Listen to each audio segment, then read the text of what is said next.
Okay. All right, we're going to make a start. I have booked 2 hours for our meeting, but I think maybe we'll be able to manage an hour and a half. Then some of you will get very sleepy. So I just want to welcome our international guests. Very exciting, and the agenda as I printed it in your invitation is going to welcome our international guests first. So, Mike, do you want to? You're not international to me, but you're international to everyone else. Can you just talk about? First of all, Mike, tell us where you're from and what you're doing and how we're working together. I am superintendent. I'm in Winnipeg, Manitoba, Canada, which is in the central part of Canada, right in the middle of the country. Part of just outside the city of Winnipeg and part of the city of Winnipeg, which is the capital city. I am the superintendent of rural urban school division in Manitoba. And I'm trying to remember how long I've been working with Lynn. I met Lynn probably about 8 years ago, and she's been working with our leadership teams for the past 5-6 years. We've been doing a lot of work with learning walks and talks and using data to drive change and to have inquiry. We've done 2 learning fairs 2 years in a row, and we were going to do a third one until COVID came along and canceled it quickly. So Lynn's been very influential in our work as a school division, and our school leaders often talk about clarity in Lynn's work. So I'll stop there. Thanks, Mike. So Winnipeg, Manitoba is in Western Canada and is only 1 hour behind us, usually a couple of hours, but due to, maybe you're on daylight saving, are you? Yes, we are. Yeah. Okay. All right. Well, thanks, Mike, for joining us so early. And Anne, good morning from Norway. Can you just talk a little bit about what you do? Just got it. Yeah, I got the sound on. Yes, good morning, everybody. Yes, here in Norway, it's 11 o'clock. And Michael, nice to see you again. We've been meeting ICSE conferences and IERA conferences, so that's nice. And Lynn, nice to see you again too. We are in Norway, it's only really me. I'm working in employer organization and in Norway, and only a small region. So we sort of keep going here with that international research and work from Toronto. And we have started for many years working with University of Toronto with Beverly Friedman and Evelyn Wilson with learning walks and collaborative inquiry. We're just today having play-based inquiry learning with Beverly, with one of the municipalities later today. So we look forward to go approach your, Lynn, your work with clarity, but we haven't looked into it so much yet. Yeah, we're just in the starting phase, yeah. Right. And I work with colleagues, Evelyn and Bev at the University of Toronto. So thanks, Anne. And over to you, Michelle. Welcome to you in Wales. Can you talk a little bit about what you and the team do? Okay, so Lynn, I've got Alma on the end of the phone, okay, because she's done more with this project with Zoe, yes? Yes, yes, I don't see Zoe in the waiting room, but I just see Alma, who's just joining. She's in the waiting room.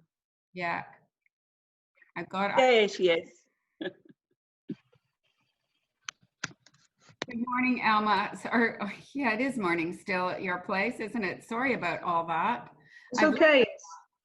Yeah, so we've got Michelle and Alma, and now where is Zoe? Is she coming still?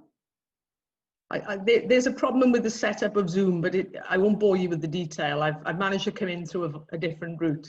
So sorry about that. So you just talk about what you do in Wales. Okay. Well, I'm Professor Alma Harris from the University of Swansea, and my colleague Michelle Jones is also from the University of Swansea. We've been working with Lynn for the last 18 months on a Clarity project. We've got over 70 secondary schools from right across Wales who've engaged with Clarity and are linking that work directly to schools as learning organisations. So they are using Clarity as a way of building professional capacity within the schools, between the schools, and across school networks. Inevitably, like everyone, COVID has interrupted that work a little. But Lynn, I have it on good authority that now the schools are back in some shape and form, that the work is continuing, and they're using the Clarity principles in various parts of their everyday work. So the project is on track. We will be reporting to Welsh Government in December.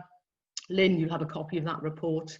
And yeah, we're fairly pleased. We've done some data collection, and now we're going into schools after half term, fingers crossed, to do some more data collection. So is that a reasonable summary? Yeah, that's perfect.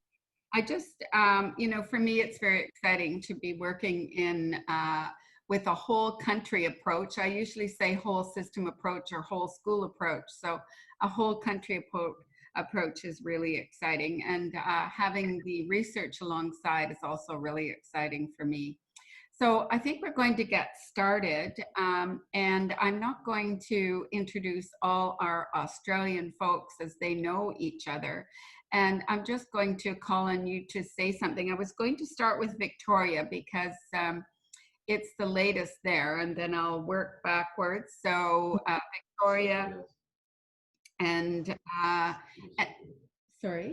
New South Wales next. Okay, so I'm going to have you look at our agenda, and I'm hoping that at some point Isadora from Chile will also join us.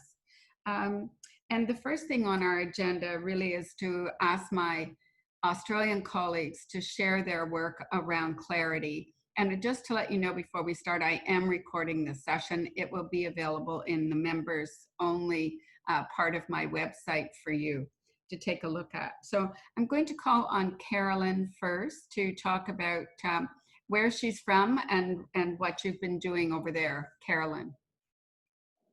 Hi everyone. Today I celebrated all my children going back to school after 220 days. You should have seen the joy on my face when my year 9 went off. I couldn't have nudged her more. And as much and all as I love children, I was very happy for them to go. So it's been a good day in Victoria today, in Melbourne particularly. So I work with Catholic Education Melbourne, and we've worked with Lynn for 3 years. I work with 70 primary schools, 8 secondary schools, 54 principals in professional learning teams. And we've collected 3 years of continuous data around PAT-R and PAT-M, if people are familiar with that data tool. We have a multidisciplinary team structure in the eastern region of Catholic Ed Melbourne. I want to be particular about that. We're in 4 regions, and I work in the eastern region, and that's the one region that's been working strongly with Lynn. That team works twice a term and goes to schools, like I said, a multidisciplinary team. So there's a principal learning consultant, a school effectiveness consultant, a literacy consultant, if that's their focus, or a maths consultant, and a religious education consultant. So twice a term, we work towards the +1 and their next learning move. And so we started with FACES. We're now well into Clarity, the work there. And our work in the last couple of weeks, because I'm familiar with some faces here and talking about this, has really been how to keep this moving online, and that balance of just that one step, that one next step. You don't have to do everything like you thought you were going to do it before, but we can still keep this moving forwards. So in the last 2 weeks, it's been case management online as a fishbowl in staff meetings. And that's been an adventure, because even though everyone has role, in Zoom, everyone wants to talk. So there's been quite a bit of management around, let's just time out, go back to the structure here. But it's been terrific to see the engagement of the staff in Zoom with a fishbowl around case management. That's been great. And I really enjoyed that aspect. So that's where we're at, Lynn, at the moment. And I think we're doing some sessions which we're going to experiment with, a whole day session, aren't we? Yeah, well, we've got our online meets coming up in November. So 2 to 3 schools meet with you for a 1-hour session, and each of them last time had a template that they completed, and they saw each other's data and they talked about that with you. This time there'll be, it's like a mini learning fair. It's called a virtual, it's a gallery walk online. And so we've got a slide deck where they're each going to put an annotated sample in the slide deck from their school. And we're going to spend some time looking at that online. That's one webinar in that way. And then the other one is the conversations, smaller conversations with you. So they're getting their 2 to 3 questions ready, and they build a little bank prior to meeting with you that they can have that cross dialogue. And I think the challenge from the last online meets to these is last time they talked to you and, you know, presented a bit. This time it's about them the cross dialogue in the space and maybe challenge each other a little bit. So we're going to try it and see. Absolutely. Okay. Thank you so much, Carolyn. And I think Jody's online. Is Jody online? Yep, there we are. Jody, please introduce yourself and tell us about the work you're doing in Clarity.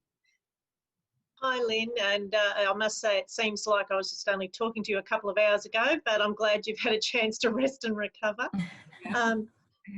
So my name's Jody Grimmond. I'm a Senior Education Improvement Leader with the Victorian Government Education. I work in regional Victoria. Online with us is Albie Fraser, who's a close colleague of mine and works with a network of schools as I do. And we've been partnering a lot on this work. Bernie Bolton is an apology, I will say that. He's had his computer absolutely die today, so he's unfortunately not with us. So I'll just talk to you about where we're up to of late. And Caroline, congratulations, very happy for all our Melbourne friends in terms of getting all students today back at school is a significant thing. And so for our international friends and colleagues, we've been more than 6 months working remotely. And I guess in reflecting and sharing about our work tonight, for me it's tonight, the way we've kept the implementation going through online, Carolyn's talked about her online work, I would say we have gone further than we may have gone if we had Lynn in the country with us, because we've created more frequent sessions with Lynn. It's enabled us to, every 4 to 6 weeks, have a check-in meeting with Lynn for my network, which I've got 22 schools. Albie has another 25 schools that he works with. But for my 22 schools to build on the messaging, and so the learning has been much more ongoing and fluent and building on a continual journey, if you like. And we've checking in with each session. A group of schools have a turn to present their case study, where they're at, what they've achieved and what they see as their next steps. And I guess that's something I wanted to acknowledge. It's actually been far more empowering, Lynn, than we even anticipated. And it's been empowering to the people sharing to tell their story. And it's for the leaders working with them, it's actually been very motivating and affirming to see what they have actually done, because you know how often you can sometimes be working on schools and with schools and not quite realise the gains they're making, but the value of them talking about their work and what they've learned from that, as well as confidence it builds. And something else that's come from that is the system leaders that have heard the stories are recognising the growth and seeing the improvement from a school up basis rather than a top down. So Lynn, I'm thinking of Jeremy, for instance. and recognising the value of the work has been great. The other thing I just did want to mention too around that, we meet as an area SIT meeting, so that's representing 75 schools that we work with as an area, and we've got a school improvement workforce of around 10 people. And so we meet fortnightly, and what we've introduced there is case management as a system level for our area. So we present evidence gathered through a learning walk and talk, and we use that evidence just like you would a work sample for a school, but it's the work of the school in the classrooms that we are then having a discussion around, seeing and talking about sharing what we notice and wonder and recognising the next steps for that school. And we invite the school leader, the principal, to be part of that case management discussion. So we're building our practice around that, but that's been another dimension to the work that we're finding valuable at a system level. The learning walk implementation as well, trialling things with this virtual world we're now in. Things we're just trying recently, and we're having stories where schools are actually being more active with it because they can gather evidence and present it virtually and then have rich discussions and have the conversation, sharing what videos, audio grabs, photos, walking the walls and evidence they've gathered that way. So there's a range of work that's been going on for us of late. Excellent. Thank you very much, Jody. I just wanted to welcome Zoe from Wales. Good morning, Zoe. And Isadora from Chile is on somewhere. Are you there, Isadora? Yes, I'm here. Hi, Lynn. Oh, there you are from Santiago. Great to see you this morning. Thank you. It's early there. Thanks for getting up early.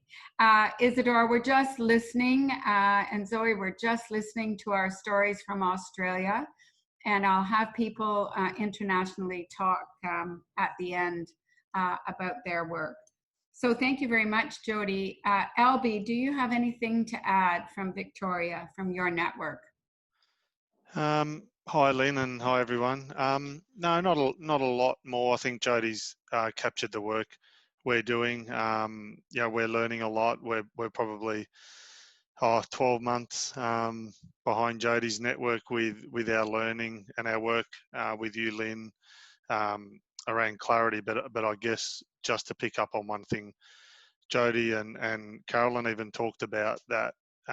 Whilst we thought the impact of COVID may restrict our work in some areas, it has actually enhanced it, and I think of our current focus has really been around assessment literacy and the assessment waterfall, and I guess through remote and flexible learning we just saw schools focus around the learning intention, success criteria, and in particular descriptive feedback really strengthen because they had to be clear in their mind about what they wanted students to learn and what that success looked like in order to allow parents to support their children better. So we probably saw an acceleration in that area more than we were expecting, and I'm sure that was probably common across other areas as well. So nothing further to add, Lynn, but just glad to be here with everyone and listen and share.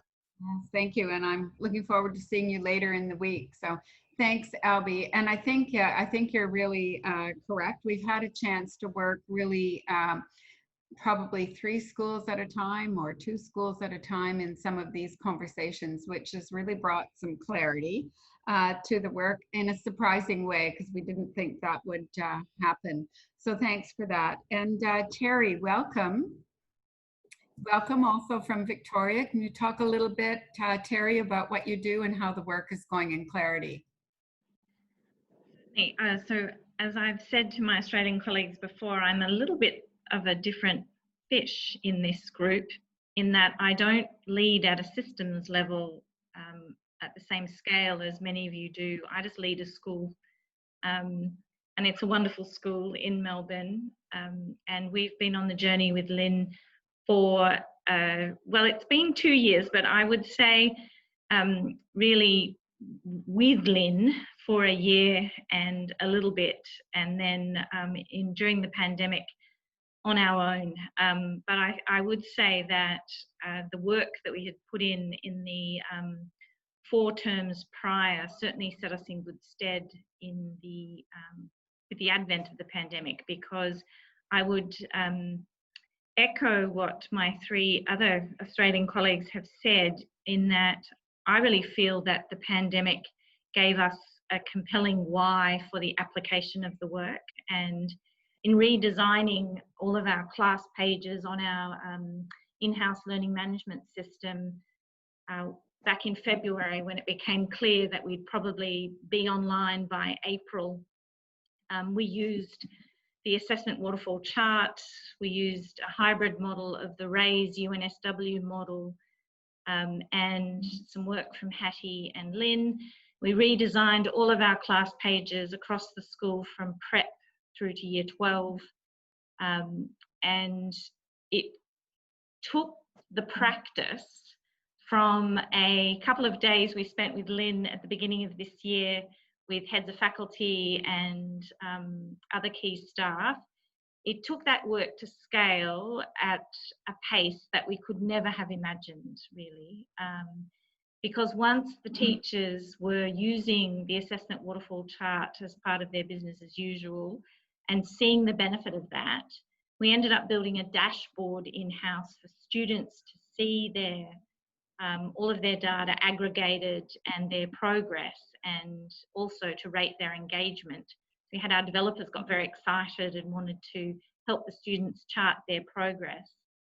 And we appointed, for every 8 students in the school, we appointed a navigator, because we wanted, I sort of said I wanted every child to be seen and I wanted no one to fall through the cracks. So for every 8 students, an adult was appointed. I was navigator for 8 year 9 students. And we met with that student and their parents every single week for an individual meeting, looking at their dashboard, looking at all of their data, and having the student scaffolded to own that conversation of their learning arc and their learning journey. And the input from the teachers into that dashboard and into that system, and the input from the students who were rating their understanding, level of understanding and their level of engagement, just made for a very rich, I'm going to call it a data wall, a really rich 3-way conversation around a co-constructed data wall, which I must say has been so successful that it is a plank of what we're taking into 2021. We've essentially reimagined so much of our student management processes and assessment and reporting practices based on this, more than 200 days of online learning. And I think that I would just say that if it weren't for the pandemic, Lynn, we might still be working with pockets of excellent practice, whereas it's just what we do now. It's the whole school. So I want to thank you. I want to thank you, because we've also, I was just emailing Lynn before, we've just done a suite of surveys that are run by Independent Schools Victoria, which we do every 2 years.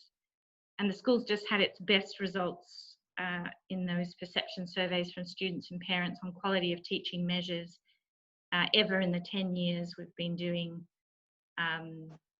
those surveys. And the improvement is marked, and the staff feel very efficacious and collaborative, much like one of the colleagues was saying before, case management meetings happening online.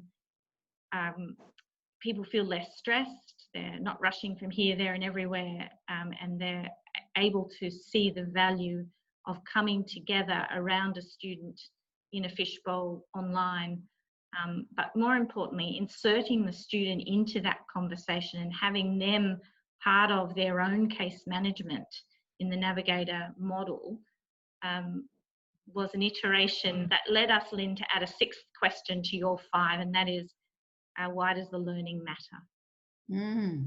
Excellent. Thank you so much, Terry. And it hasn't been an easy journey, has it? No, it hasn't. It hasn't, but it's been a really rich and rewarding one, and incredible staff commitment, I think. Absolutely. So I think for all of you, you can say, you know, measure between where we were when we started and then where we are now, and where we have a trajectory is pretty exciting. And we've been able at Terry's School to do learning walks and talks, and see how pressure and support works, and lots of support with a clear, the pressure to me is the clear expectation. So thank you very much, Terry. And I would just say, sorry, one more thing, Lynn, that we actually manage learning walks and talks virtually as well.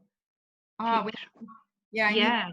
Dropping into people's classrooms. And we actually, people really enjoyed that, because it's quite an interesting way of slipping into a classroom and not disrupting physically the flow. And people found that kind of literally fly on the wall perspective really interesting, and teachers were very open to that as well. And I think the students were too. Excellent. Thank you so much. For me, it's really important that my work spans the independent sector, the state sector, and the Catholic sector. So I always want to have that perspective and work in those three sectors. So I really get a broad view of education. And so Terry being the headmaster, I'm not sure we use that word anymore, but in a independent school is really important for me to have that perspective. So thanks, Terry, so much. So pleased with that data you've just shared with me. That's amazing. So I think I've got everybody in Victoria now. Is that right? Yeah. Okay, so we're going to move on to New South Wales, and I'm going to start with Maitland, Newcastle, and bring us up to date on what's happening in the Diocese of Maitland, Newcastle. Read. Yep, sure. I'm happy either of us can talk. Suzanne is here as well, so maybe you can supplement me, Suzanne. We have been working with Lynn for the last year. She met us in the September prior and came and did a couple of days, so we're quite new. She came to visit our system of schools. We have a system of 58 schools, so both secondary, 12 secondary, and the remainder primary schools. And she visited just before COVID, so we were lucky we had a week with her, which gave us a great start, and people were very excited and enthusiastic. And then COVID hit and we weren't quite sure how we'd go, but like many people have said, it was a blessing in terms of the take up of technology in our system, and people becoming accustomed to Zoom meetings and cognizant with Teams. I'm not sure whether there's another platform name I think that you use, Lynn, for Teams. But we had a lot of work to do at the system level. So in our office, there was varying levels of commitment. So I guess our first step was to have a system meeting, a professional learning meeting, I guess, once a fortnight, and a case management meetings for our schools at the system level. So we did that on the alternate fortnight. And that helped, I guess, to build that shared understanding within the office about where we wanted to go and where we wanted to take our schools, and to have us all speaking the same language. And we feel that that was a big step in our journey, and an important step, I guess, in building that commitment across the system. We also had Zooms with schools in groups of 4, what we initially called case management meetings, I guess, where we brought all of our education officers, our religious education officers, and assistant directors and consultants into the meeting to look at the schools. And we were really, really pleased, I suppose, at the connection that built between the schools, because we were planned, I suppose, to put schools together that weren't in their normal region. So they got the chance to meet and to share ideas with schools that they hadn't normally met. And I guess my sense is that up to this journey, many of our schools worked as independent schools to a large degree and didn't connect with each other as well as they could have. We had days where they came in once a term into the office, but that was the extent of their collaboration. So It's been a huge shift in our culture. We had our Zoom meetings with Lynn where they presented in groups of 4 last week. And I guess the word that we heard over and over was exciting. How exciting they found the work, how enthusiastic. I would say across every school, while there's varying levels of implementation, there is huge commitment. And I suppose that's the stage we're at, is that we've got people on the bus. Some are at the point where they're seeing the connection between the 14 parameters. Most are at the stage of having co-constructed a data wall with their staff. Bump it up walls in some schools were really, really impressive. Case management meetings are underway. Our secondaries are a little bit further behind, and we have 3 cohorts, and 1 cohort will only join us this year. So they have, I guess, they have the blessing of a huge critical mass now that are excited about our journey and that will bring them along the way. So I guess I'll let Suzanne add a bit more there, because we're at the point of thinking where to next and how we build upon where we are right now. So Suzanne, I'll hand over to you, because I'm sure I've left out lots of things. Thanks, Brid. And hello, everyone. We had an exhausting week last week. I'm sure Lynn was exhausted as well, with 39 schools meeting with Lynn, and I think every session went over time, but we did try to keep them on board. And most of our cohort 3 schools actually joined in to listen as observers. So we thought that was a critical part, so that they could hear the stories from their counterparts about what was up ahead for them next year. I know a couple of schools sent people to 2 or 3 sessions after they went to the first one. So that was exciting. Most of our school teams presented as teams. I think the biggest team was 7, but and that was really authentic team presentations, and the strongest presentations were when a team was involved. We loved hearing the voice of teachers and students. So there were some really powerful voices that were recorded and played for us in such a short period of time that are getting the work, including early career teachers. We've had some incidental feedback from principals who are currently in the mode of interviewing for teachers for 2021, and they've made a point of ringing me to say, you wouldn't believe it, but every single teacher we're interviewing is talking the talk of the assessment waterfall. And they said they've never seen that in our diocese before. So I think the other factor that's been really strong is we've never had a leader of pedagogy before, and we've introduced that in the primary schools this year. We call it a pedagogical mentor. And I don't think there was a presentation from a primary school that didn't mention the impact of the pedagogical mentor on building the capacity of other teachers. So schools are really getting to know the faces of their children, and they're also building capacity, and we're seeing that markedly in our leadership teams and also in our teachers via our pedagogical mentors. So we'll catch up with Lynn again next week and talk more about our system journey and where to next. Thanks very much, Suzanne and Brid. And one of the things that I've really noticed, and I've thought a lot about this, is the fact that in Maitland Newcastle, the director of education, the executive director, shows up and participates in every Zoom call. And he says over and over, this is our forever work.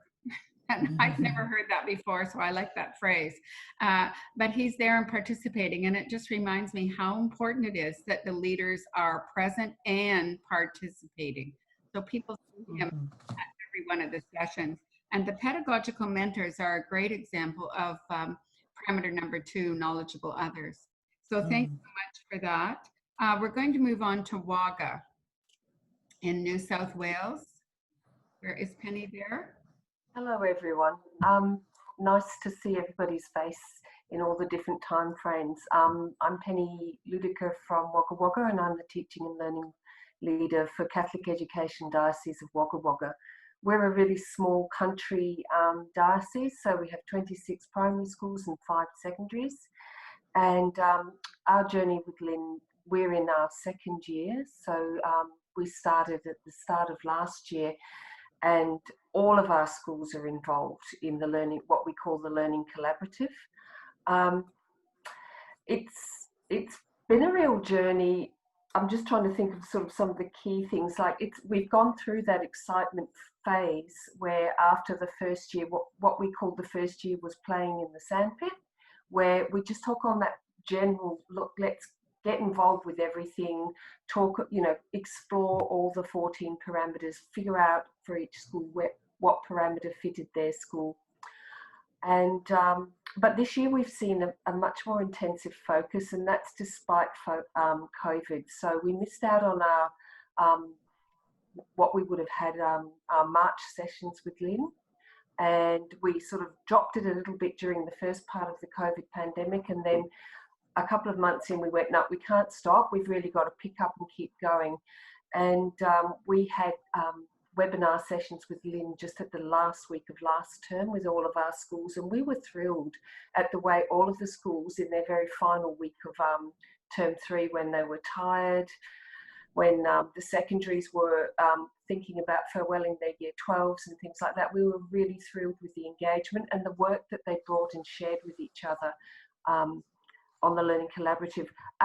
What we're doing next year is having an even more intensive focus. We've spent a lot of time looking at our strategic priorities, and our big focus will be on targeting writing next year. We know that we need to lift writing right across the diocese and all of our schools, and we're introducing literacy instructional coaches in every school. So the system is funding that for every school. The schools are really very eagerly adopting this. So we put out expressions of interest in the recruitment phase to see who would be involved in the schools for these instructional teachers. And I was thrilled today to see we've got a large number of teachers and principals putting their hands up and putting their schools forward. We're recruiting a new education officer who have a specific primary literacy focus, and who will work with a small team to really lead that. I think we're sort of looking at the assessment waterfall chart. We introduced PM benchmarks through one of our very capable education officers who's not here at this particular time but has joined us before, Belinda Brereton. She did some amazing work in finalising our PM benchmarks for all our primaries. And I think, sorry, I'm a bit tired, but I think we're sort of at a really different stage, and it's hard to say, like I'm excited about it. I think we're all excited about it, but we sort of feel like we're poised on a new step, and it's a little bit uncertain. And in that, it's because when we were doing the broad immersion, experimentation, play in the sand, you take a lot of risks, and the schools take a lot of risks, and they've got their data walls and they've got their different focuses, and it's all really exciting.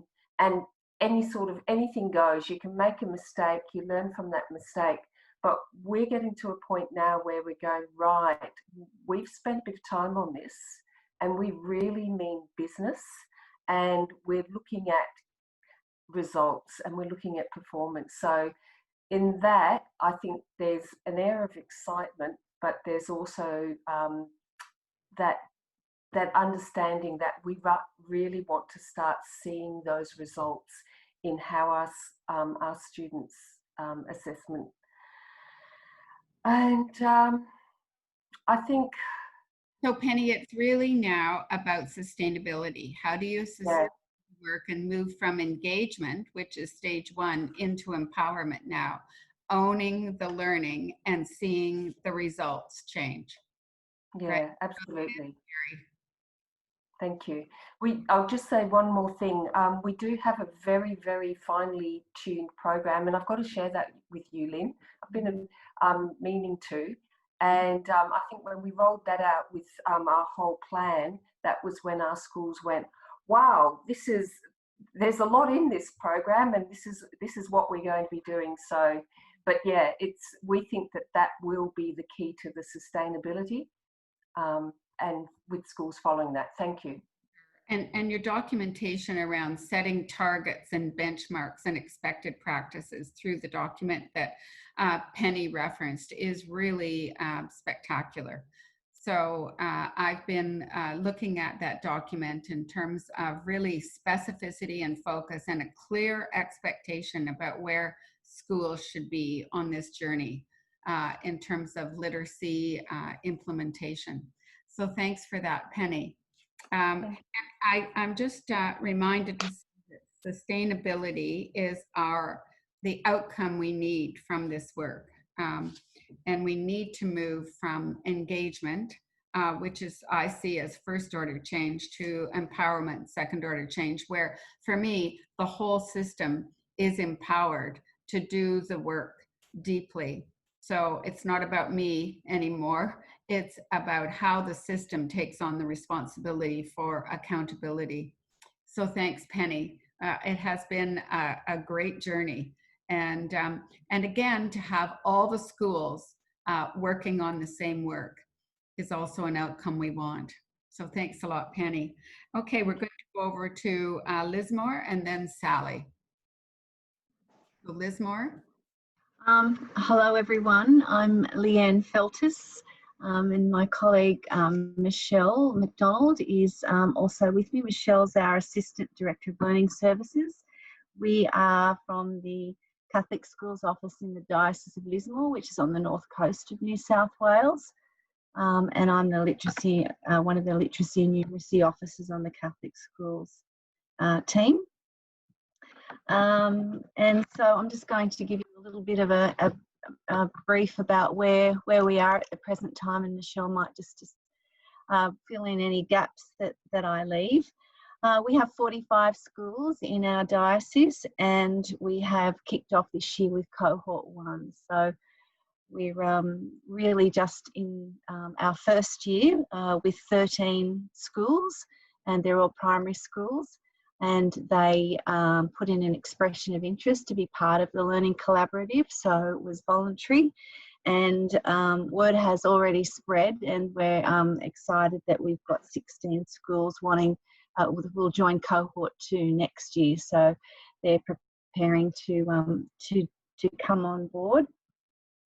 After our intensive learning week in March with Lynn, the work has progressed. I'm very pleased to say. Our focus has been on writing, but it's evident that although writing was going to be front and centre, the work has spread across many areas. So, I could say that's one of my big learnings, that it's, you think you're going to have the focus on one particular area, but the benefits are far-reaching across learning in general in all of the schools. This was to be our second week with Lynn, if she was able to work face-to-face with us, but unfortunately, as we all know, that's not possible. But we will meet virtually with Lynn again this week on Thursday and Friday morning, and the school teams will have blocked out 2 days to have some intensive work.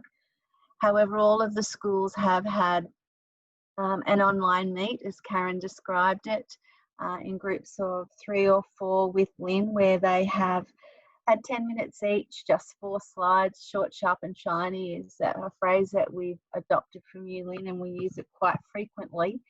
But they talked about the impact on practice thus far of the work that they've been doing.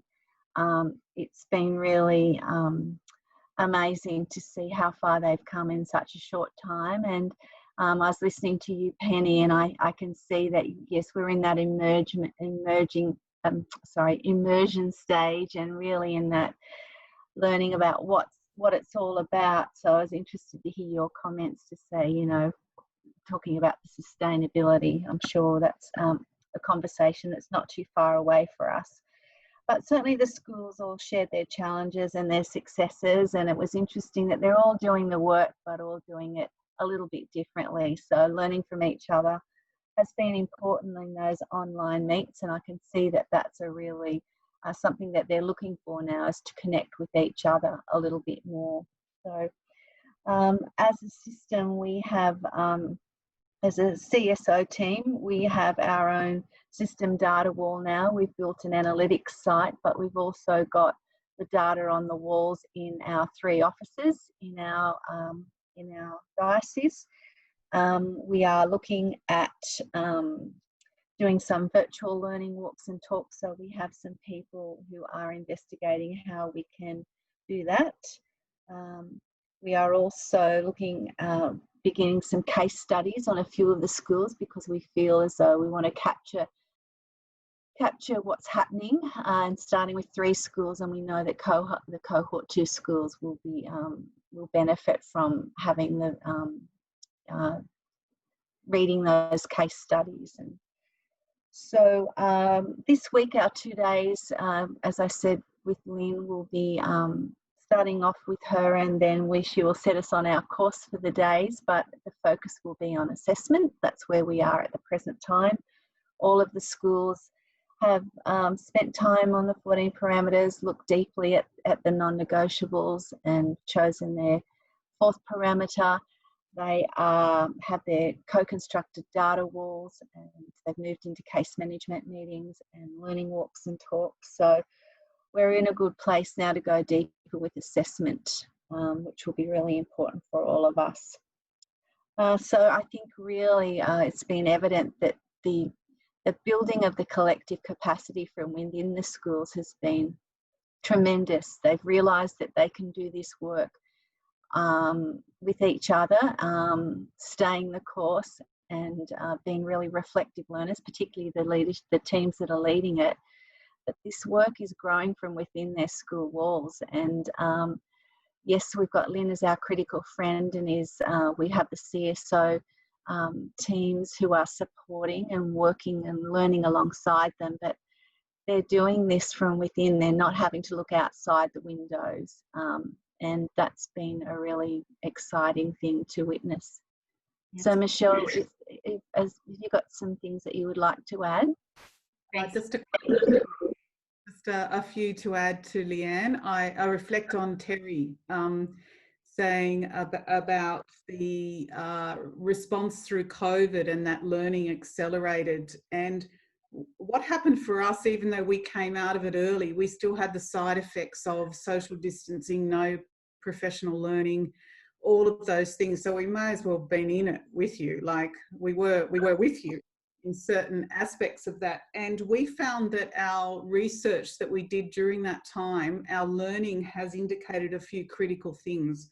One of those is that our teachers have recognised that getting to the heart of what matters most was really critical, and our learning intentions and success criteria came to the fore very quickly. So teachers were able to get through all of that fluff to arrive at what really matters, and that was really important for those teachers, which is spread across the schools that weren't in the collaborative. So that sharpened the focus significantly for all of our schools. The other significant learning is that the teachers are leading the learning. So as I would reflect on Alma and Michelle's work, it's about the teachers leading the educational reform from the bottom up. And that is really critical, and we're seeing great evidence of that, and we are so proud of them. It was amazing today just to listen to them. And in the same respect, our principals as the lead learner, each one of our principals were able to articulate really clearly and speak beautifully about the staff and the learning and walking alongside their staff. So yes, we're in the excitement stage, Penny. I don't know when that wears off, but it's all good at this point in time, and we are so enjoying learning from each of you, and certainly learning from our international colleagues. Thanks, Lynn. Thanks a lot, Michelle. And it was just this morning for you that I was online with schools from Lismore. And I think it's so important that what we're learning is different ways of collecting data. So I keep saying to everyone, you're hearing teachers' voices. That's data. So we're not looking as much at at NAPLAN statistical data, but actually thinking about how we're changing the culture of learning and how we're gathering data about the conversations that teachers are having and how teachers are expressing what it looks like to change their practice. So thank you for that. I learn every time we're online with schools, I just learn more and more about what sustainability looks like and what empowerment looks like in that sustainability. So thank you very much, Lismore. We're going to go to Sally now. And Sally's, can you explain your work in New South Wales? So what we're currently doing, Lynn, in working with you, so initially about 2 years ago, having worked with Lynn for many years now, but 2 years ago I established a system data wall. So here in New South Wales, we have 2,200 public schools, and we developed a system data wall to really provide some urgency and some very clear, transparent understanding of where our schools were sitting in relation to growth of reading and numeracy. And that was also aligned to our system targets that we have. And that, in addition to our online BI tools and so on, provided, I suppose, the insight into understanding what was our parameter 1 as a system, what was parameter 14. And we can all have the data walls, but as Lynn has often said to us, it's not just the wallpaper. And so we've been really clear about what are the non-negotiables in regards to parameter 6. I'm the executive director for 15 directors, and so I'm working really hard at modelling. We have our performance conversations once a month around our data wall that represents those 15 networks and schools, so that every director has 20 to 22 schools. And that then really refers to what's our shared understanding. Then I go on a learning walk or online at different times, and really thinking about what that looks like in regards to learning. What are we looking for when we go on a learning walk, and modelling that. Some of the challenges that we've faced in that space over the last 2 years is really ensuring we have established that shared understanding and not assuming it. Really thinking about what are our non-negotiables. And not accepting secondary schools as an excuse. It's, you know, I heard someone say, you know, it's a harder space.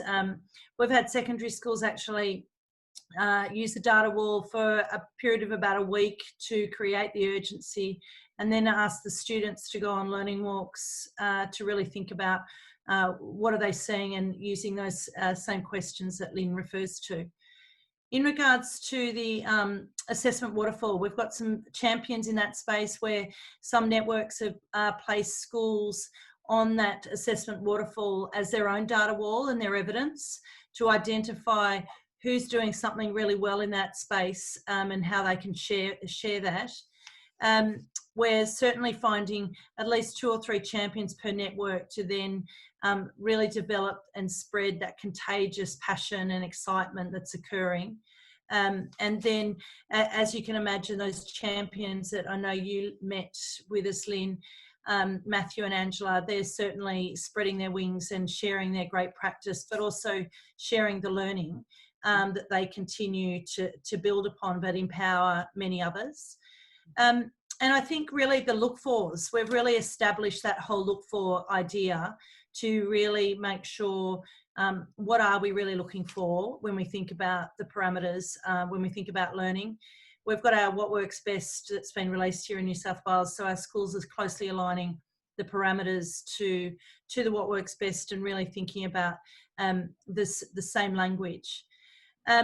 Clarity, the book, has certainly been a hot purchased book, Lynn, here in Sydney, where we've got book studies happening, particularly in the virtual space, to really come to terms with those wonderings as prior reading, to then respond at a book club and then share the impact that, share that practice. So we're certainly developing that collective efficacy. I think the challenge in recent times has been that idea of read and learn what we can, but what does it look like in regards to classroom practice? And we're certainly seeing a change in that regard. And one of our largest primary schools has just finished setting up their data wall with QR codes with 1,200 students, and that's really made a big difference to coming to terms with the parameters that they established, they co-constructed all of that, and you know, moving forward towards the learning walks that are really being facilitated by the teachers and informing a change in practice. Considering the scale that we're working at, we're really relying on champions and building on the idea of the networks, like Jody was saying, in Victoria. But and as you can imagine, there are some who are really invested in this space, and then some are realising the importance of slowly working on the tactile data wall and moving from there, but also ensuring that we make no assumptions about that shared understanding of learning. Thanks very much, Sally. Sally and I have been working together now for many years, and I've followed her career from the department to independent schools to the Catholic sector, and now to the department with a role that is just huge. And Sally can walk the talk in front of 2,200 principals. Thanks, Right. Lynn. Okay. And continues to do that work around case management and assessment, learning walks and talks, using the tools in Clarity. So thank you. It's no mean feat to reach out to 2,200 schools and try to get alignment. So thanks, Sally. We're going to, I think I've captured everyone in New South Wales. I'm looking at all of you. I want to welcome Isadora from Chile. Isadora, can you just say, I've welcomed everyone else, our international guests. Isadora, can you just talk about what you do in Chile? Hi, everyone. I'm an executive director of a foundation that do professional development programs to many schools in the south of Chile, and we have been working for 30 years with rural and poor schools, public schools. So we reach in the whole district many leaders, teachers, and system leaders to try to develop more opportunities to their students, and so they can learn in equality, in quality and equity. So in this time, we have been working very hard because in Chile we have the public schools, many of them have no internet so in their home. So teachers have been working very hard and with many resources to maintain all the faces touch and every student in school, and the parents helping them to maintain the learning. Yeah, thank you so much, Isadora. I can only remember when we go out in trucks and vans very far out into rural Chile to work with teachers and principals and do learning walks and talks out there. And my fondest memory is working in a very large secondary school and developing a data wall with them right on the spot. So it's really exciting to work not only in big cities, but also in rural and remote locations. And certainly Isadora works in some very many remote locations to bring equity and excellence to the students in Chile. So thank you, Isadora, for being with us. Okay, let's move on to Queensland then, and going to turn it over to Southeast Region, state schooling in Queensland. Thanks, Lynn. I'm Bronwyn Johnston. I'm one of the Assistant Regional Directors in the Southeast, and I'm joined tonight by Rachel Clark, our Principal Advisor, who supports this work. Rachel's fallen off my front screen, so I can't see her. Rachel, can you just say hello so I can see you? Okay, good. Hi, good. everybody. Back on my screen. Excellent. I'll sort of just say a few things, and Rachel, I'm sure she'll chime in at any point. So we've got 174 schools in the Southeast region, and 99 of them have engaged with this work in varying stages. So initially 56 schools in our cohorts 1 and 2 have joined this work, and they have had 3 face-to-face sessions with Lynn through last year, and we managed to scrape one in early this year.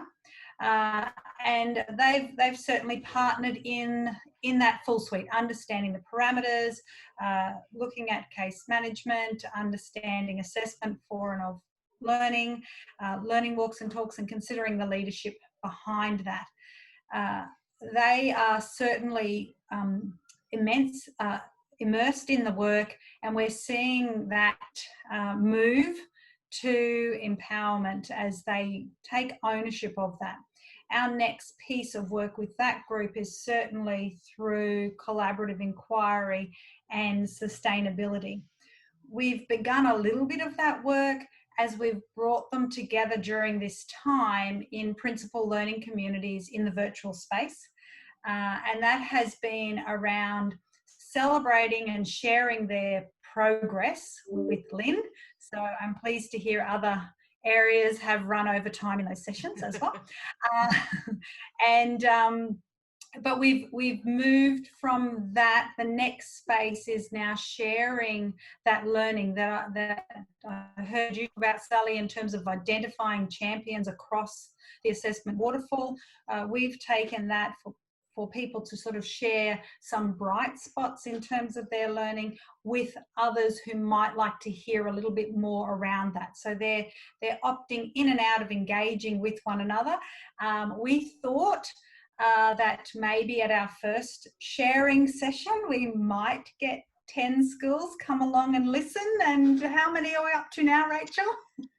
We have 44 leaders across our 56 schools, not including the 4 schools presenting. So 48 of our schools will be learning about each other's work with data walls, establishment and ownership of those, and how they're spreading the ownership across the school on Thursday. Yeah. So Carolyn, we'll have to have some really tight protocols so that not everyone's talking at once. But the enthusiasm, you know, hearing about how other jurisdictions, that energy and excitement is there. And Michelle, you said you're not sure when that wears out. I'm not sure when either. We're 2 years in, and there's still a whole lot of excitement, and especially when they do have the opportunity to have Lynn in on those calls as well. Just that renewed sense of energy has been really inspiring. Our cohort 3 and 4 schools that are yet to officially commence, we've actually used the wisdom from our cohort 1 and 2 schools to do some of the precondition work with them, to let them know what those elements look like, how they can prepare themselves and their schools, think about their timeframes, their planning, so that they're in a really good position to maximise student-free day time into next year. We also have mobilised some of our regional personnel to lead a book study for those groups, and not whole book studies, some of the pre-readings that Lynn shares with us, but getting some of that reflection happening. And I guess what we're trying to do is model those times of bringing people together and learning with and from one another, that it's about them as much as it is about us as a region, and Lynn joining in with them in that space. So trying to develop that practice. And equally as a region, we model that practice. So we have developed a regional data wall. Our maturity around that has evolved from just, you know, I guess percentages through to being able to consider what our targets and thresholds are as a system, to looking at achievement versus improvement, and then connecting those dots together.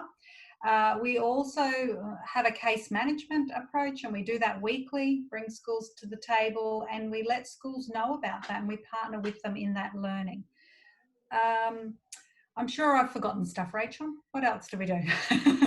So, Rachel, I wanted to talk about your amazing journal.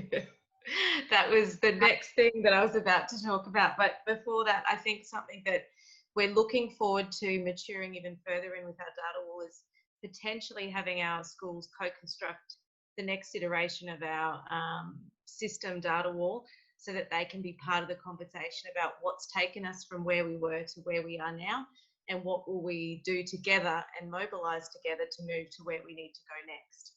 But that also leads us to our journal, which we have now published twice. Our second journal we published in September after calling for an EOI for our schools, who are, you know, at the time were just over 12 months through their journey and during COVID. So we asked them to consider writing for our second journal. But after our second journal, just a few weeks ago, we asked our schools if they would be interested in contributing to our third journal, which we will publish in February. We have 8 schools, Lynn, who have decided to put their hands up, 3 regional teams, and we also write a partnership piece. So a regional representative alongside with one of our schools, talking about how the system and the schools work together in a particular way that supports the work for the students. So we also run an interview where we ask as many of our principals as we can to contribute through an interview as well. So it's looking very full, which is, you know, something that we are very proud has established over time. But when we listen to our schools and ask them to consider writing, that we were able to publish in September and then again in February coming, with our focus on what data matters, what is the data that matters telling us, and what's different for our students. We've done a journal that focused on leadership and what was different for our leaders. Last time, in just last month, we focused on teacher leadership and what's different for our teachers. And so it's time that we look down into what's different for our students, and looking back at lots of different ways of interpreting and collecting evidence that tells us that. That's all. That's probably, as Bronwyn said, some of the energy and the excitement that comes along with the work. Thanks. And I think just lastly, Lynn, that we have just come off the back of a regional review. So we know schools have reviews, but as a region, we were reviewed with, I think, 14 external eyes looking into our practices. And one of the strongest accolades that we received was around our collaborative work and the work that we're partnering with you on, Lynn. So yeah, really pleased to be able to share that with you. Yeah. Oh, that's exciting. I didn't know that. The last time that I met with all of your schools and senior leaders, you were just going into that review. So good for you. One of the things that I say over and over, that ownership is where we want to be. We want to move from engagement to empowerment. And I often say the only thing that is above ownership is scholarship. And when I said this in Southeast Region, Bronwyn and Rachel came up with the idea of developing their own journal. And honestly, it is a work of art. It is published very professionally. And if they'll share a copy with you, I don't know, hard copy or however they will do that, it is certainly really something to see, but also to read, and how the schools have stepped forward to document their work through case studies is really what I want to happen, because to me that's knowledge mobilization. So thanks very much. Okay, we're moving on to North Coast region in Queensland, another state schooling region. Thanks, Lynn. Good evening, everyone. My name's Tony Roberts, and I'm the Assistant Regional Director on the Sunshine Coast. And online with us this evening, there's Jean Smith, Tracy Peterson, and Vicky Crombie. And between the 4 of us, we lead the clarity work in the North Coast region. So We're up the road from Bronwyn and Rachel in the Sunshine Coast, Brisbane through to Bundaberg and Sunshine Coast area of Queensland. We have about 220 schools. Out of those 220 schools, we have 60 schools that started to work with Lynn and the region around this work in February. And we have another 20 schools, cohort 3, that are going to come on very soon. Tonight, I thought I'd share 2 pieces of the work that may be of interest to people.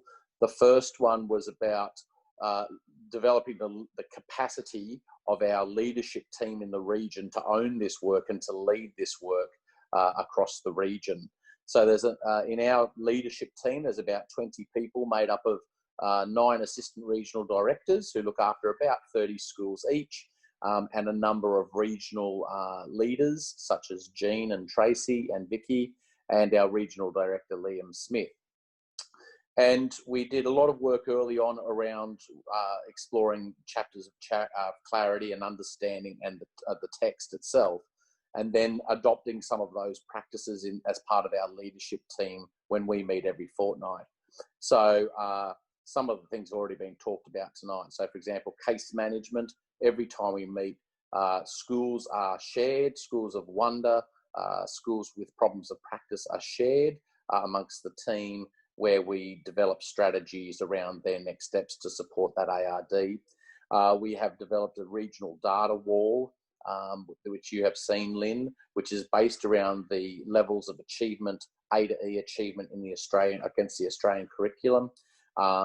That data wall has now spawned other data walls, which is really lovely to see as we inquire and understand the nature of some of our problems of practice. So we have secondary data walls. A lot of the assistant regional directors have their own data walls for their patch, identifying problems of practice, etc., etc. Every assistant regional director I have adopted walks and talks as part of our practice. So when we go in to visit schools every day, a part of that is walks and talks with the principal, with the leadership team, going out to look at what's happening in classrooms. And a big piece of our work this year has been around assessment literacy. So every fortnight when we come together, our curriculum team are developing the capacity of our leadership team in terms of depth of knowledge of the Australian curriculum.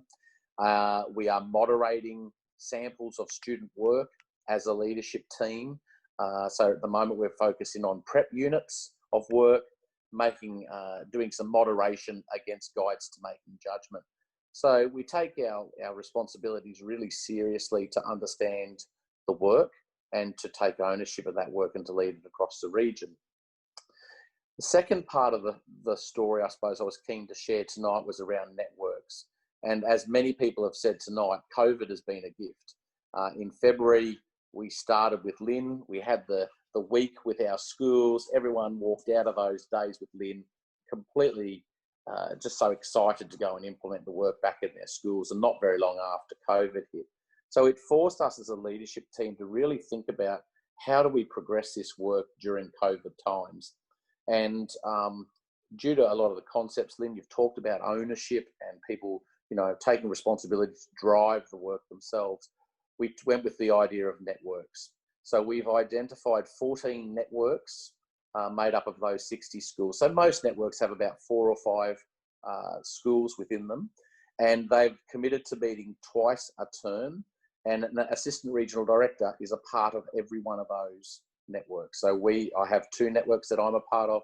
Most of us have 2, 3 networks as one assistant regional director with 4. We are an integral part of the network.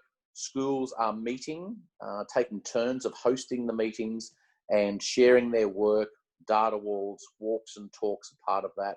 Now, every network's at different levels of understanding and maturity around how they work. Some are very infant stage where they're just sharing their journeys. Others are going much more deeply into the work because they've already been a part of an established network. So those networks have become our platform to drive the work. Probably about just before the last school holidays, we organised for each of our networks to come online and to present their work to the leadership team, the regional leadership team. There was a panel of about 5 of us, our regional director, Jean, Tracy, and Heidi, our curriculum leader. And each school got 10 minutes to share their journey and to receive feedback from the regional team. We've recorded all of those sessions and we've sent them through to Lynn with a profile of each school and their journeys for Lynn to read. And in about a fortnight, I think it is, Lynn, we're going to be coming online with Lynn in those networks for them to receive feedback and engage with Lynn around that work, which we're really excited about. And I know schools are really excited, Lynn, to get that feedback from you.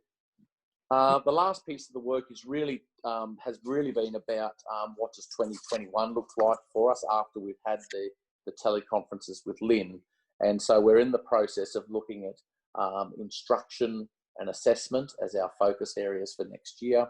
And we're essentially looking at how we as a team facilitate meetings with Lynn across the year, given that Lynn's not going to be here in person, to ensure that continuous learning between the networks and Lynn continues. I'll hand over to Jean or to Vicky or Tracy. I think that's essentially our work at the moment. Do you think I've missed anything? Yeah, thanks, Tony. I'm just thinking about looking at all those videos. So what happens here is that I explore not only the videos, but also the templates. And one of the things that's made, I think, the Zoom sessions so far so rich are the templates that the schools have filled out. So they've really nailed their data and talked about the successes and the challenges and their next steps. So those templates are really important. So I'll be looking at the videos and looking at each template as well. So thank you. Jean, Tracy, and Vicky, have you got anything to add? I'm conscious of time. Yeah, I'm very conscious of time too. Tony's done a great job summing it up. Just one bit of data I wanted to share with you is that we have 23 schools who've been engaging in collaborative assessment of student work together, working weeks 1, 3, 7 and 9, having a look at where students are up to and what's their next piece of work. So that case management and collaborative planning together.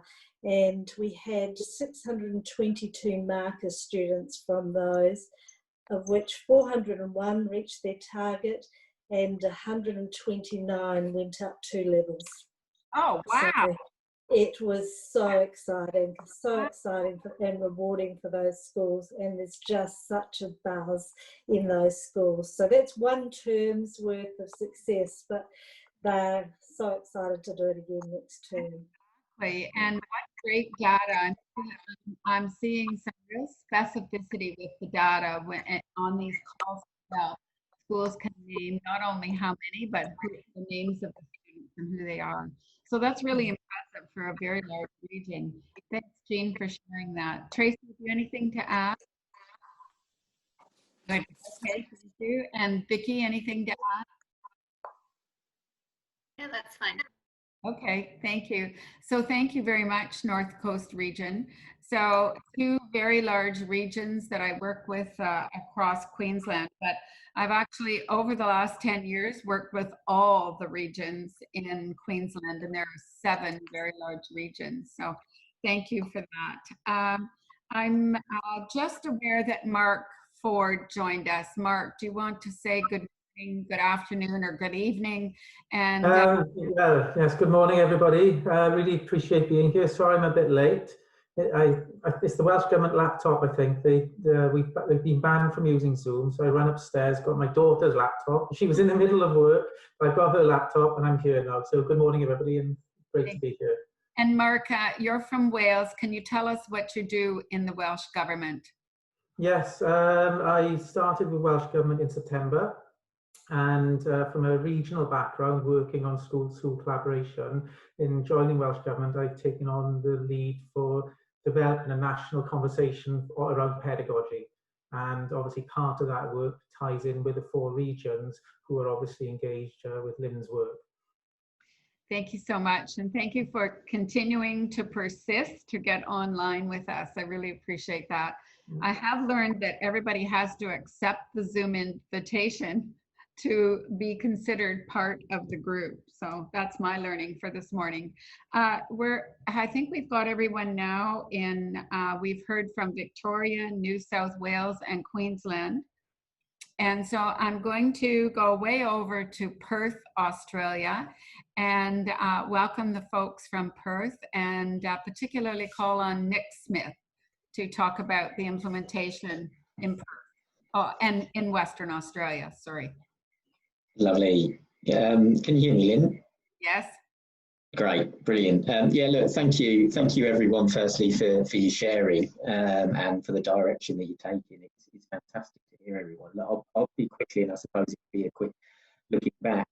We're currently in cohort 3 and 4 of our schools. We've got 13 metro schools and 7 down south at the moment, but we've had the privilege of working with Lynn, and she's worked with around about 38 to 40 schools over the last 4 years. I've also got Viv and Helen here, so they can chip in with any information. And look, we work across 4 dioceses, and I suppose the first thing I'd like to say actually is just a massive thank you to Lynn. The work over the last 4 years has been fantastic, and I think the biggest thing for us is that what it has allowed us to do in our schools is for teachers to really get down to talking about what they value and what they believe works best in their classroom. And then really allows us to then work around what are those principles that underpin the practice in their classroom. So firstly, thank you, Lynn. Look, we were obviously went through the pandemic as everyone else did, and we felt that around about August, September time, we did a health check of all our schools, and that was online, and where possible it was conversations with principals and support consultants. But really we asked principals to do a short self-review of their parameters using the leadership team against the school assessment tool that Lynn provides. Principals sometimes don't know what they don't know until they see a self-review tool, so that was really useful. That health check really has allowed us to take into account where schools are, and also given them the opportunity to reflect on their successes and where they think they should be going. And that encompasses everything, as well as I do, that context is king, and that I suppose each school has then had the opportunity to look at what they think works well, i.e. case management, data walls, learning walks and talks, and really refocus their work going forward. Looking forward, I suppose, we want to have an idea around specific context of work. We have 10 support consultants that work across 163 schools we've got, but really the 21 that are actually in the literacy collective. And the biggest thing for us in going forward is still networking.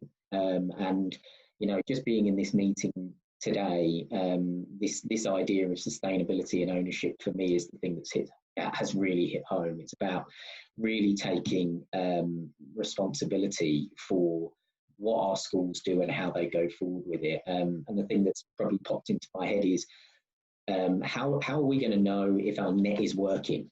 And what feedback are we gathering to know if our network is working? So that's a real focus. We'd like to really move into this collaborative inquiry space at a leadership level.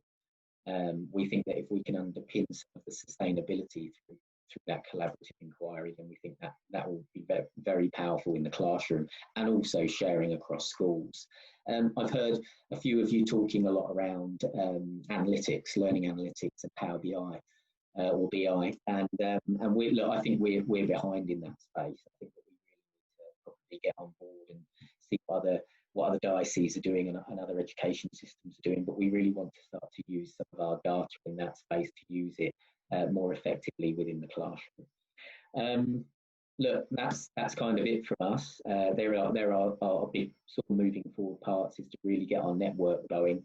making sure, I mean, I was listening to Carolyn earlier talking about online gallery walks. I really like that. I think that's a fantastic idea. So, no, look, just a final thank you to everyone. And it's been really, again, it's, as it always is, it's been a really useful few hours. Thank you. Thanks very much, Nick, and the folks from Perth for joining us. It's really interesting to me that every one of the implementations, everyone, every system leader and every system takes a different view on implementation. So for me, it's trying to keep up with everyone and be working alongside you. So that walking alongside that I talk about that school leaders do, I'm trying to do with you as system leaders. And because everyone is doing something different in terms of implementation, we're all learning, and I'm certainly learning right alongside you. There are some systems that have a dedicated person to lead this work. I'm thinking of Rachel, for example, in Southeast Region. Her full-time position is to implement the Clarity work. And so she's the system knowledgeable other. And I think in this work, it's really important to not only have knowledgeable others at the school level, it's also important to have a system, a champion, an advocate, somebody who has full-time concentration on system and schools improvement. It's a big piece of work. The outcome that I want to see is that I will do myself out of a job, that all of you will be able to fly on your own with your systems, because I really believe, as I often say, the answers are in your schools. So I say in presentation, the answers are in the room, but they're in your schools and in your system. In terms of sustainability, it's always embedding the time into your timetable, into your schedule. So if you know that learning walks and talks are a tool for system and school leaders and teachers, you must find the time to embed that and not write on the top or insert something over the top of that scheduled time. And I've learned that probably the hard way, that there is no more time. So we need to prioritize what we do. And as system leaders, I think that's really important, that if learning walks and talks are a leadership tool to collect system and school data, we need to timetable those walks in and not find something else that is going to take that place. So as Tony said, the work is serious. And so for me, empowerment is that evidence of serious work that is timetabled in and becomes an operating norm. This is just the way we do business. And for me, as Alma and colleagues from Swansea University write, it is about distributing the leadership and then trusting that distributed leadership. So we can't be control freaks if we believe that distributed leadership is the way we can manage that. And Alma, I just wonder if you want to, I'm going to put you on the spot. Can you just talk to us about that as kind of one of our concluding comments about leadership in this work? I could talk for a significant length of time on distributed leadership, but I won't bore people with that. I mean, I think you're right that this work requires a different sort of leadership, and it requires high levels of trust to get the engagement that you need to make this. And we've heard in spades, you know, examples from different parts of Australia, other parts of the world about how this is happening. I guess my sort of thoughts, home thoughts from abroad, Lynn, three things really. It's how we get the depth of engagement and sustain that over time, how we get the breadth of engagement, because distributed leadership means that it's not the preserve of some who do this work, it's the job of the many. And I guess thirdly, what we're looking at in Wales in particular is the impact of this work, as other countries are doing, other jurisdictions are doing at the student level. And I think, you know, we're very optimistic that the data that we're collecting will give us some rich insight into that. But as someone said, and I wish I'd said it, you know, I think probably Michael Fullan, actually, leadership is the work. Excellent, thank you. And so we're all doing the work in different ways, but we are doing the work. And I also think as well as distributing the leadership, we also need to be champions of the work. So we can't say enough or frequently enough. Parameter 1, we really believe all children can learn. And this is what that looks like. We believe all teachers can teach, and this is what that looks like. We have high expectations, and we've set targets and benchmarks. And then as leaders, we can say over and over again, probably ad nauseum, what is the commitment to this work. So parameter 1 and parameter 14, that shared responsibility, which is the distributed leadership, and accountability. So with responsibility comes that accountability. And I think as leaders, we have to say, here are the look-fors. Here's what we're looking for in terms of understanding responsibility that drives accountability. So, so thank you for that, and thank you, Alma. Just bring you up to date on what I've been doing. Besides living on Zoom pretty well every day, every night, I've taken on some lessons in social media from our daughter, Stephanie. She said to me not long ago, you must be on Instagram. Everybody's on Instagram. Well, you know, Stephanie's one of those young adults who lives in the world of Instagram. So she said, you need to put on something every week on Instagram. You need to say something. So after much nerve-wracking experiences, I joined Instagram, Lynn_Sherritt. At least Stephanie joined me up to Instagram. And so every Friday I've been doing Faces Friday. And I must say that Faces Friday is only about 5 minutes, maybe not much longer. It takes me hours to prepare for that 5-minute spot. But it is on Instagram. You can see my Faces Fridays. And hopefully you notice I'm getting a little more relaxed with them. I don't know. But you see the tiger behind me. That's my mom's tiger and my dad's fireplace. So they give me inspiration, and I stand in front of that fireplace with that tiger on my shoulder every Friday, thinking about a very small piece of clarity. So I invite you to check that out. I do think, and I have learned, that video is the way to go. I must say,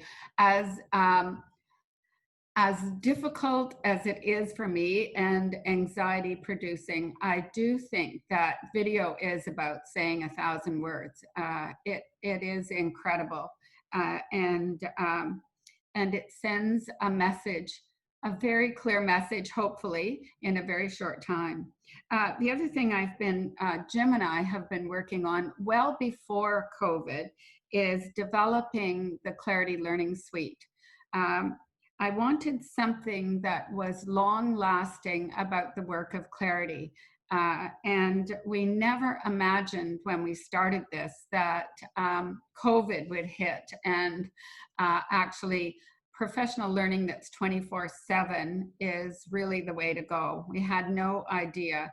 But I work with a colleague from Australia, deputy director from the Diocese of Parramatta, Sue Walsh, and also 2 colleagues from New Zealand, Mike Ogram, who does the technology for us, and Maggie Ogram, who is an instructional coach, to really design and develop Clarity. The neat thing for me is that Jim is right there, and Jim, you should come over and say goodbye to everybody. He and I are working together right in front of this fireplace with our tiger. And I've done how many videos, Jim, now to really tell the narrative in the work about clarity? I think about 43. Yeah, so stood in front of this fireplace 43 days to develop the Clarity Learning Suite. Do you want to say anything else? No, it's just a marvelous experience to sit and listen to you people express what you're doing and be all excited about it. And I can just hear the neurons snapping as people are beginning to think, oh my God, that's a great idea. In some places, I'm sure there's a little exhaustion going on. So we should probably let you go. We should probably let you go. Yeah. I do want to invite all of you because I really appreciate your voices, and to see you online is really heartwarming for me.